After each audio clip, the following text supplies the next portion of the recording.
Alright everyone, we start off today with some rather ominous tweeting from the Selective service and a slightly ominous report that apparently the Russians are no longer answering the phone when the Pentagon attempts to communicate with them. Open communication between potentially hostile states is usually considered of utmost importance, because you can communicate with the other person. If there's some, you remember back in the 70s, there was almost a nuclear war because someone put in the wrong fucking cassette tape and it was playing a nuclear strike sort of thing, which is meant for simulation as though it was real. If there hadn't been operative communication between the US and Russia at the time, you could have had a real big problem.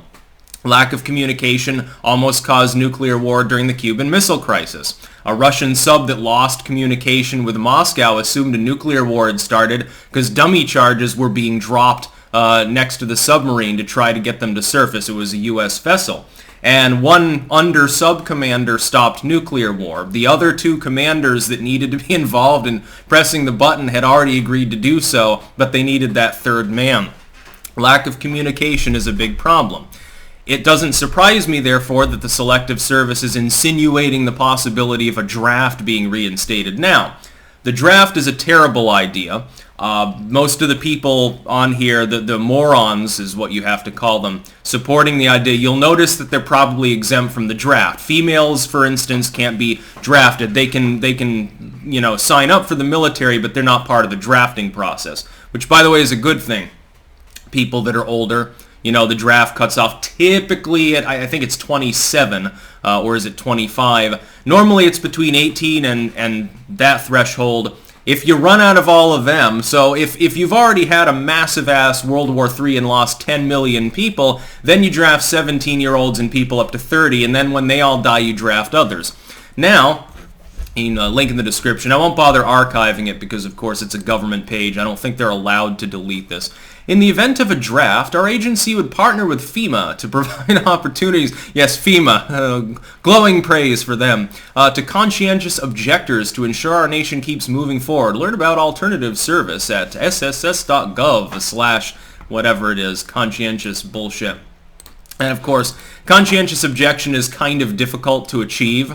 If you're judged fit, so you're not crippled up or mentally deranged or in prison or something, and you happen to be male of the right age, you could potentially be forced to join the military. Conscientious objector is like your religion forbids it, so you're Amish or something.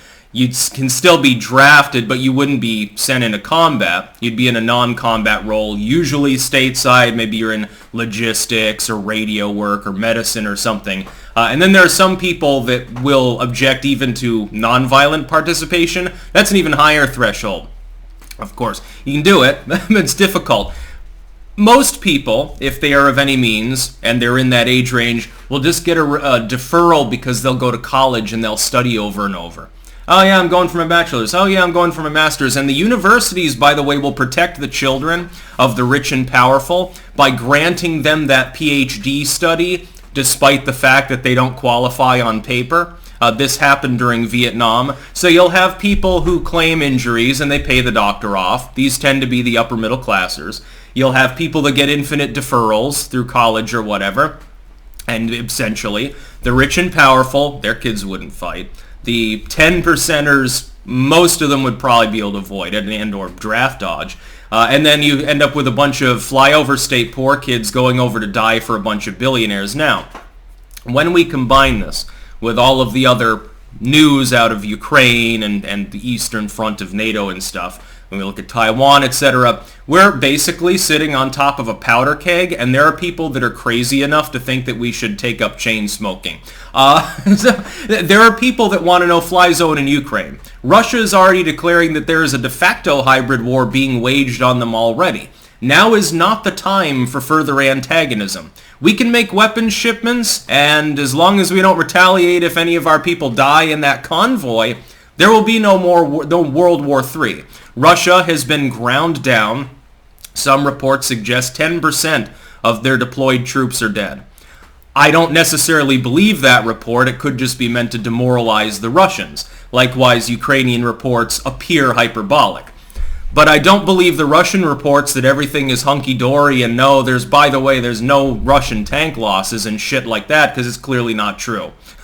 Somewhere in the middle, there's reality. We're not sure what that reality is. Like, you had an explosion at a port the other day, and I guess the Ukrainians are claiming that somehow they destroyed a Russian cruiser or transport ship.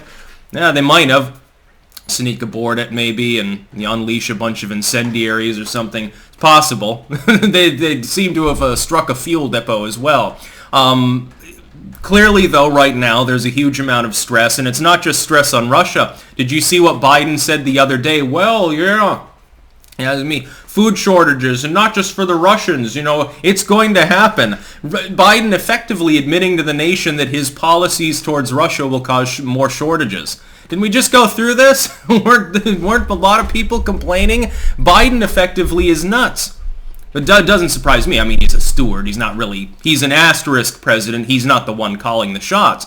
The people behind him, though, are a bunch of war profiteers. Well, these people have been involved in other wars before, and we have come close to annihilation. We've certainly come close to inflaming situations to the point where they go from conflict is a new buzz term, or a regional sort of struggle into an all-out multinational war.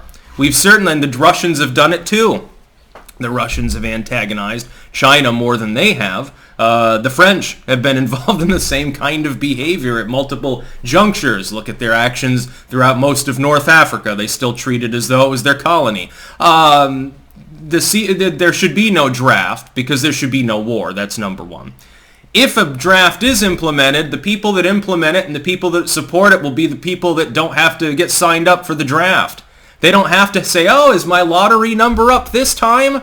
Well, no, because I paid off the people that were doing the draft lottery, so I don't have to serve. Oh, that's right, my daddy's a senator. I'm immune to this. I can instantly get into college and get a deferral. So, keep that in mind if a draft is reinstated.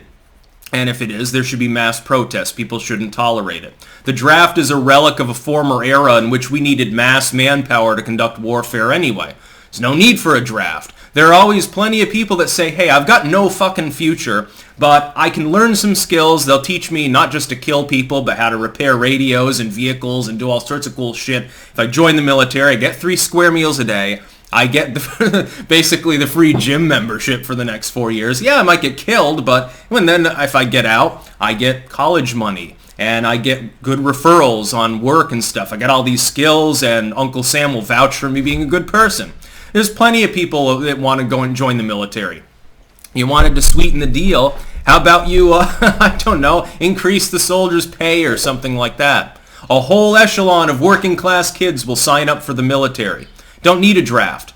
It's going to be those poor people that are fighting anyway under the draft system, so why not make it a more voluntary system and eliminate, by the way, the concept of conscientious objection because it's also vestigial.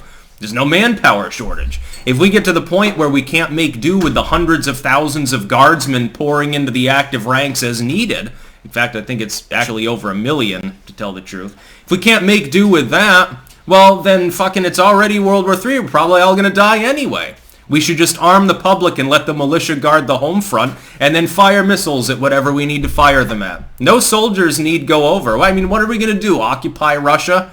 Manpower is occupation level. It's the Air Force and the Navy primarily that would be involved in anything else. And the idea of the U.S. going to war with Russia is nuts anyway. So who would you need a draft for? All of the foes, potentially, in the world today, all of the potential nations and groups you could fight, you either don't need a draft for because they're not capable of causing enough attrition to require a draft, or they're on our side, France or something like that, or they're nuclear states. India, China, Russia, that you can't fight because they're nuclear states. Again, draft is vestigial. The pure fact that they're even bringing it up is stupid. The fact that anyone supports the notion, there are people saying, yes, we should re-implement the draft. Again, notice the similarity between these people. They're all exempt from the draft. These are people that are rich, they're too old for the draft, or they are female. Shame on them all. That's about all. Peace out.